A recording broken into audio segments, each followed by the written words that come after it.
머지않아 일본은 침몰하게 될 것입니다. 과거에 지은 업보로 세계에서 가장 불행한 나라가 될 것이고 일본 열도의 상당 부분은 바닷속으로 가라앉을 것입니다. 수많은 일본 사람들이 죽을 것이며 운 좋게 생존자들은 국제난민이 되어서 한국으로 피난을 와서 살게 되며 결국 한국이 일본에 대한 영향력과 지배력이 커지게 되고 과거와는 정반대로 일본은 한국에 복속되어서 한국의 종속국가로 생존을 이어갈 것입니다. 최근 일본 커뮤니티 사이트에 이 글이 공유되면서 수많은 일본인들을 공포에 몰아넣고 있다고 합니다. 이 글은 놀랍게도 수십 년 전에 한국인이 예언한 글이라고 하는데요. 그런데 이 예언의 내용은 단순한 가십거리로 치부될 수도 있지만 일본인들이 이를 쉽게 넘기지 못하는 이유가 있다고 합니다. 도대체 그 이유가 무엇일까요? 지금 사연 바로 시작합니다. 잠깐 영상 시청 전 좋아요 한 번씩 눌러주시면 감사하겠습니다. 안녕하세요. 저는 후쿠이현 오마바시청에서 일하고 있는 사쿠라 요시다입니다. 제가 속한 부서는 재난관리과인데요.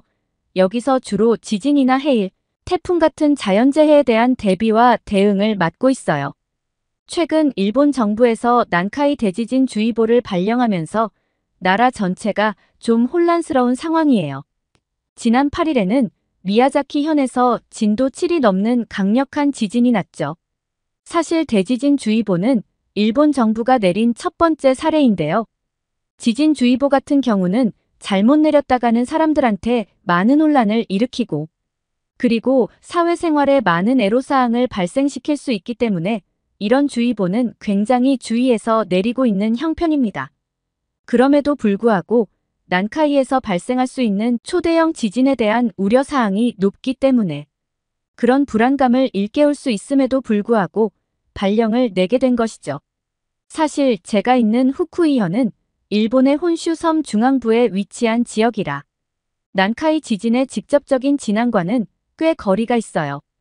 그래서 비교적 안전하다고 생각하실 수도 있겠지만 이번 난카이 대지진은 워낙 규모가 클 것으로 예상되다 보니 이 때문에 우리 지역도 간접적인 영향을 받을 가능성을 완전히 배제할 수는 없어서 지금 비상 상황을 유지하고 있습니다. 오마바시청에서도 혹시 모를 상황에 대비해 철저히 준비 중이고 주민 여러분께도 언제든 대비할 수 있도록 계속 안내를 하고 있어요. 사실 대지진이 일어날지도 모른다는 불안한 징조는 바로 이곳 오마바시 앞바다부터 시작되었어요. 올해 4월쯤 정말 이상한 일이 있었어요. 이곳 오마바시 앞바다에서 한 어부가 자신의 몸보다 2배는 더 큰 대왕 오징어를 발견하고 그걸 시청에 신고한 일이 있었거든요. 몸집이 어마어마한 대왕 오징어를 보고 무슨 불길한 징조를 예측할 수 있겠냐고 생각하실 수도 있겠지만 사실 일본에서는 이런 일들을 그냥 지나치지 않는 경향이 있어요. 일본은 지진이 워낙 자주 발생하는 나라다 보니 자연에서 일어나는 이상한 현상에 예민하게 반응하곤 합니다. 그저 우연일 수도 있는 상황이라도 혹시 모를 자연재해의 전조일지 모른다는 생각에 신중하게 접근하게 되죠. 이번 대왕 오징어 발견도 그런 맥락에서 주민들 사이에서 큰 화제가 되었습니다. 그런데 그 이후로 인근 지역인 도마야현과 니키타현에서도 대왕 오징어가 발견됐다는 소식을 듣게 되었어요. 이런 상황을 그냥 지나칠 수 없다고 판단한 우리 시청은 곧바로 지진연구원에 이 상황을 보고했습니다.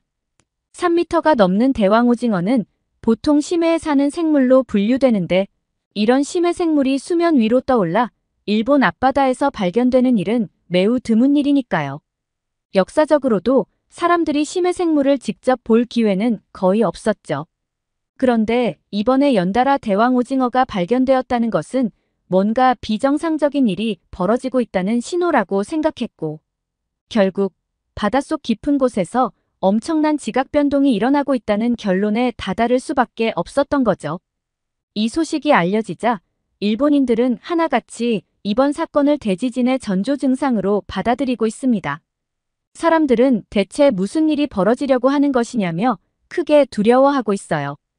연이어 발생한 대왕 오징어의 출현이 단순한 우연이 아니라 앞으로 다가올 거대한 자연재해의 징조일 수 있다는 불안감이 번지기 시작했죠.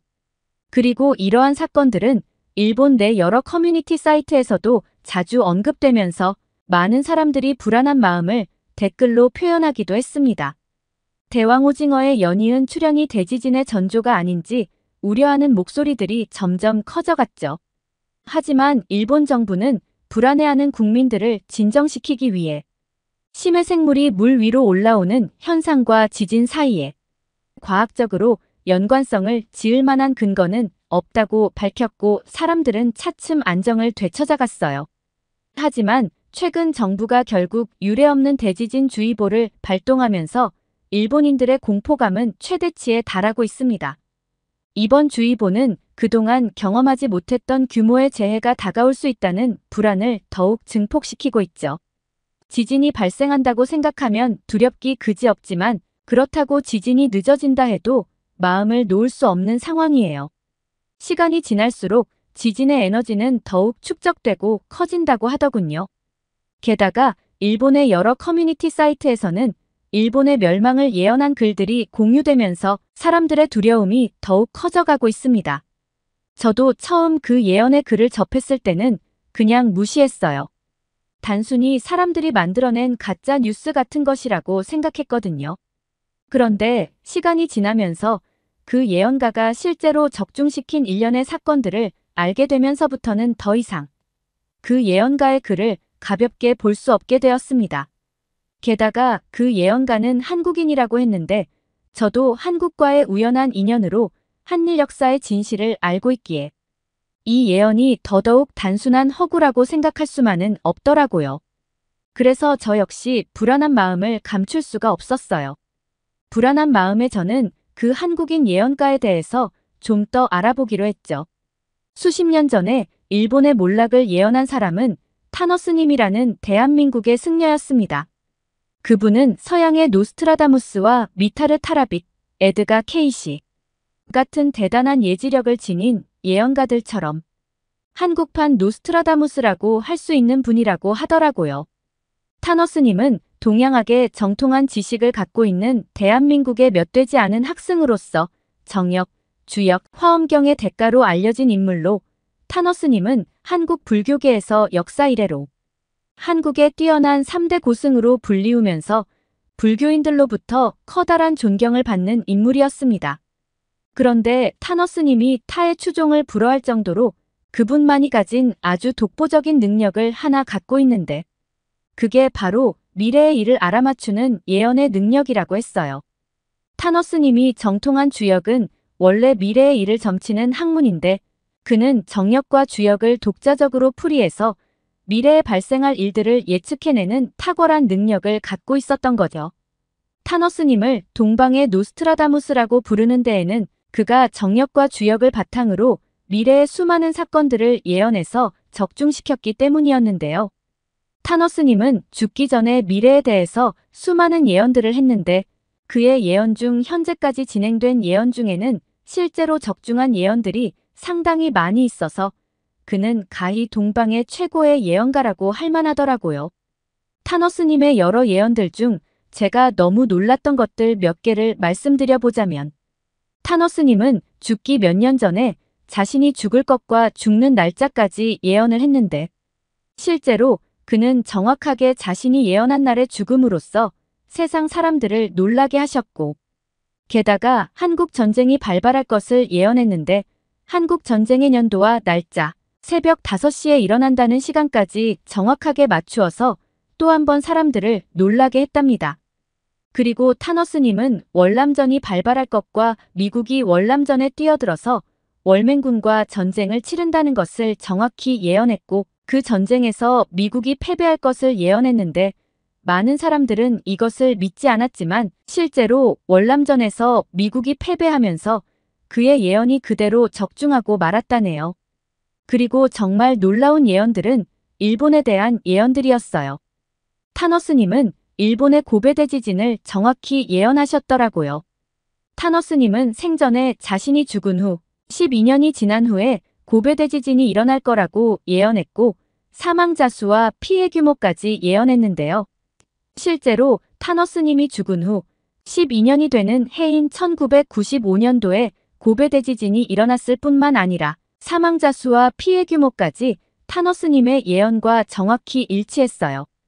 그 사실에 온몸에 소름이 돋을 지경이었습니다.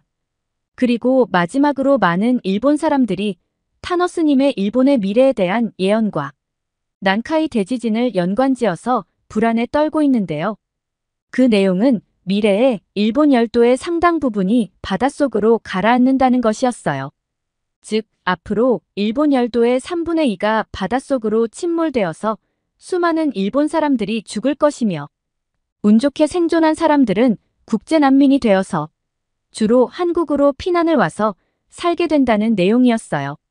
그리고 이런 사태가 일어난 후 한국이 일본에 대한 영향력과 지배력이 커지게 되고 과거와는 정반대로 일본은 한국에 복속되어서 한국의 종속국가로 생존을 이어간다고 예언했더라고요.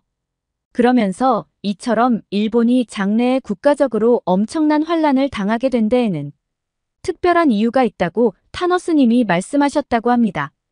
고대 시기부터 한국은 일본의 여러 가지 선진적인 문물과 첨단 기술을 전수해 주어서 미개한 일본 종족이 발전해 나가는데 큰 도움을 주었던 고마운 스승국가였답니다.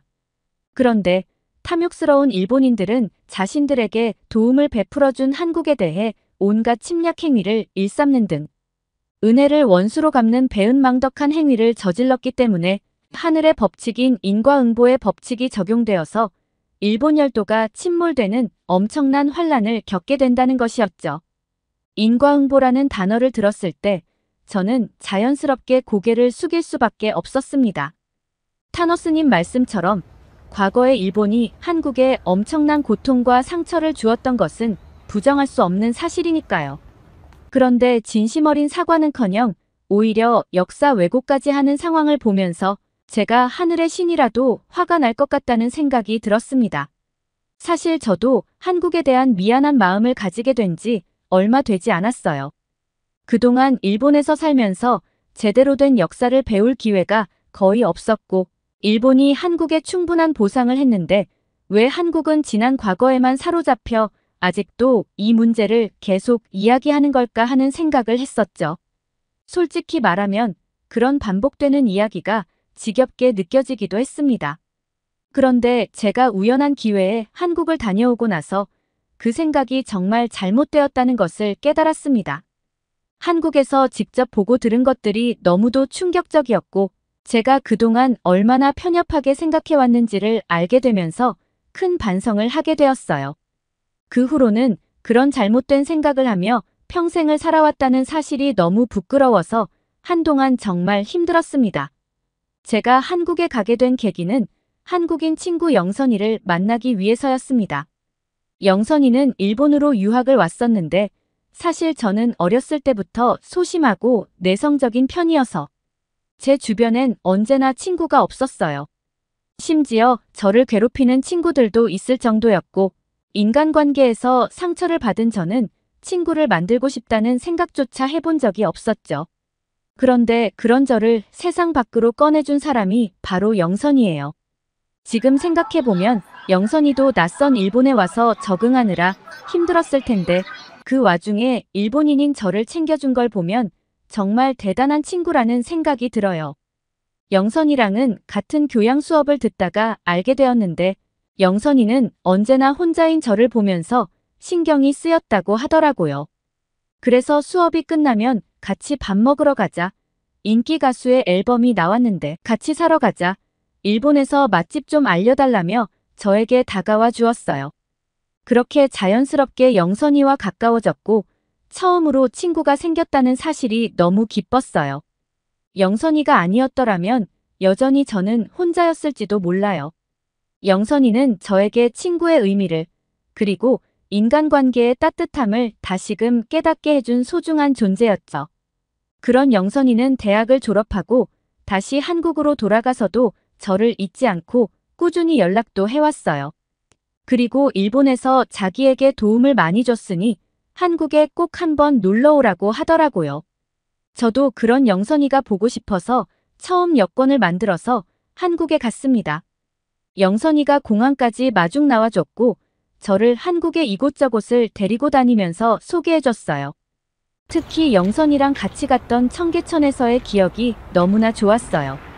그리고 저 역시도 영선이에게 한국의 맛집을 데려가 달라고 했습니다. 그러자 영선이는 기가 막히는 곳이 있다면서 따라오라고 하더라고요. 영선이가 저를 데리고 간 곳은 찜닭 요리집이었어요. 제가 평소에 닭고기를 좋아한다는 걸 알고 영선이가 그 음식을 골랐던 거죠. 영선이 말로는 찜닭이 한국식 간장 소스를 입힌 닭 요리라고 설명해줬는데 그 이야기를 들으니 맛이 정말 궁금해지더라고요. 찜닭집에 도착했을 때 그곳이 얼마나 유명한 맛집인지 손님들이 북적이는 모습을 보고 알 수 있었어요.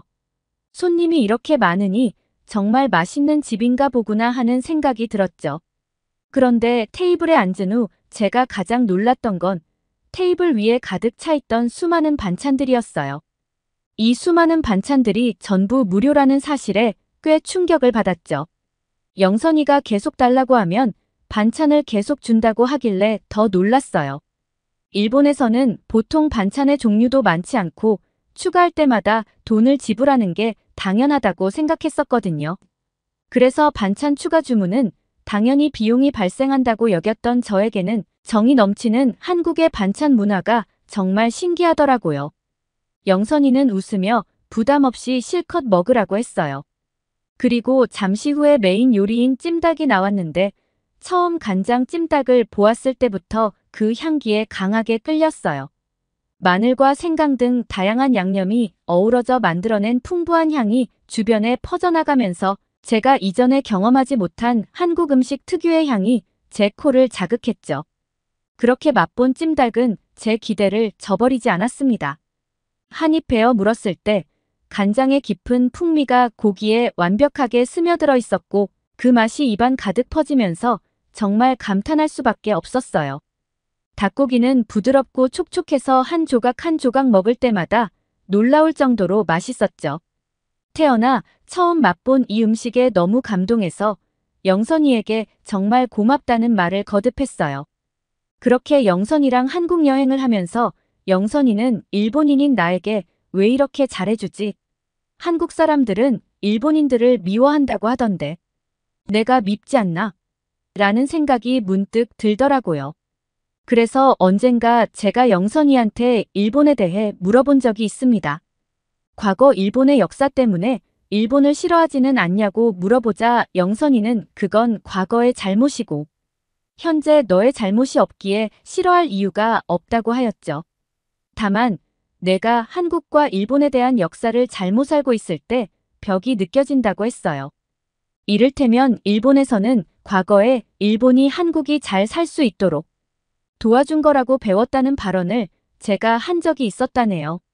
그러면서 영선이는 제게 한일 역사의 진실을 알고 싶냐고 물었고 저도 제대로 알고 싶어서 고개를 끄덕였어요. 그러자 영선이는 저를 어디론가 데려갔습니다. 그곳은 바로 서대문 형무소라는 곳이었어요. 서대문 형무소에 도착했을 때 저는 큰 충격을 받았습니다. 그곳에는 과거 일본이 한국인들을 고문을 했던 현장이 매우 생생하게 묘사되어 있었고 실제로 수감자들이 갇혔던 방에도 들어가 볼 수 있었어요. 몇 명이 들어가기도 비좁은 그 방에 수십 명이 들어가 몇 달 동안 생활했다는 사실에 말문이 막히더군요. 지금 이 글을 쓰면서도 온몸에 소름이 돋을 정도입니다. 특히 물고문, 가시가 박힌 상자 고문, 그리고 손톱을 들추는 고문 같은 잔혹한 방법들은 그저 보기만 해도 그 고통이 제게도 전해져서 차마 눈 뜨고 보기가 힘들 정도였습니다. 그곳에서 마주한 진실은 너무도 충격적이었고 한일 관계의 어두운 역사를 직접 본 그 순간 저는 깊은 회한과 죄책감을 느끼게 되었습니다. 어떻게 이런 진실을 숨기고 적반하장으로 일본이 한국이 잘 살 수 있도록 도와줬다고 가르칠 수 있었는지 이해할 수가 없었어요. 그동안 제가 받아온 교육에 대해 배신감까지 느낄 지경이었죠. 일본이 한국에게 했던 끔찍한 일들을 외면한 채 마치 우리가 그들에게 은혜를 베풀었다고 가르치는 것이 너무도 잘못된 것이잖아요. 이 모든 사실을 알게 된 후 저는 일본의 교육이 얼마나 편협하고 왜곡된 시각을 가르쳐 왔는지를 뼈저리게 느꼈습니다. 처음엔 가벼운 마음으로 들어갔던 그곳을 나올 때는 정말 마음이 불편하고 발걸음이 무거웠습니다. 그곳에서 본 것들이 제 마음에 깊은 충격을 남겼고 그동안 몰랐던 진실 앞에서 혼란스러웠어요. 너무 미안한 마음에 저는 영선이에게 조심스럽게 미안하다고 말했습니다. 하지만 영선이는 괜찮다며 과거의 일이니 이제부터라도 제대로 알면 되는 거야 라고 말해주었어요. 영선이의 따뜻한 말에 저는 조금은 마음이 가벼워졌지만 여전히 그날의 기억은 제 안에 깊이 남아 있습니다. 이러한 한 일의 진짜 역사를 알고 있는 저로서는 타노스님의 예언이 떠오르면서 일본이 결국 인과응보의 법칙에 따라 침몰하게 될 것이라는 생각에 공포감을 느끼지 않을 수 없습니다. 타노스님의 예언은 단순한 예언이 아니라 일본이 과거에 저지른 일들에 대한 경고처럼 다가옵니다. 저뿐만 아니라 많은 일본 사람들도 타노스님의 예언을 접하면서 한국과 일본의 진실된 역사를 새롭게 알게 되었다고 했어요. 그러면서 그동안 감춰졌던 과거의 진실과 일본이 지금까지도 저질러온 여러 만행들을 직시하며 일본이 앞으로 살아남기 위해서는 과거부터 지금까지 저질러온 잘못을 인정하고 진심으로 사과하며 반성하는 일부터 시작해야 한다는 의견들도 많아요. 물론 과거부터 계속된 일본의 여러 만행들 때문에 일본의 대지진이 발생한다는 과학적인 근거는 없습니다. 자연재해와 역사적 사건 사이에는 명확한 연관성이 없다는 것은 누구나 알고 있는 사실이니까요. 그러나 일본이 한국을 포함한 여러 나라에 저질러온 만행은 변하지 않는 역사적 사실입니다. 이러한 과거의 잘못을 인정하고 진심 어린 사과를 통해 역사를 바로잡는 것이야말로 일본이 미래로 나아가기 위해 해야 할 가장 중요한 일이라고 생각해요. 일본이 진정으로 발전하기 위해서는 더 이상 과거를 외면하지 말고 진실을 직시하며 과거에 저지른 잘못에 대해 깊이 반성하고 이를 뉘우치는 것에서부터 시작해야 한다고 생각합니다. 지금 일본에서는 난카이 대지진이 일어난다면 규모 9.1 정도의 지진이 일어날 수도 있고 그렇게 될 경우 한국에도 피해가 발생할 수 있다고 예상하고 있어요. 한국의 시설물 피해나 인명 피해가 생기지 않길 바라는 마음입니다. 오늘의 사연 어떻게 보셨나요? 일본의 대지진주의보 발령으로 인해 많은 일본인들이 불안함을 호소하고 있다고 합니다. 이로 인해 한국 국민들 사이에서도 일본 여행을 대거 취소하는 상황이라고 하는데요. 부디 이번 상황이 큰 피해 없이 지나가길 진심으로 바라며 오늘의 사연은 여기서 마치도록 하겠습니다. 모두 안전하고 평안한 하루 되시길 바랍니다. 오늘의 사연이 좋으셨다면 구독과 좋아요를 눌러주세요. 여러분의 구독과 좋아요는 영상 제작에 큰 힘이 됩니다. 끝까지 시청해주셔서 감사합니다. 더욱더 감명 깊은 사연으로 찾아뵙겠습니다.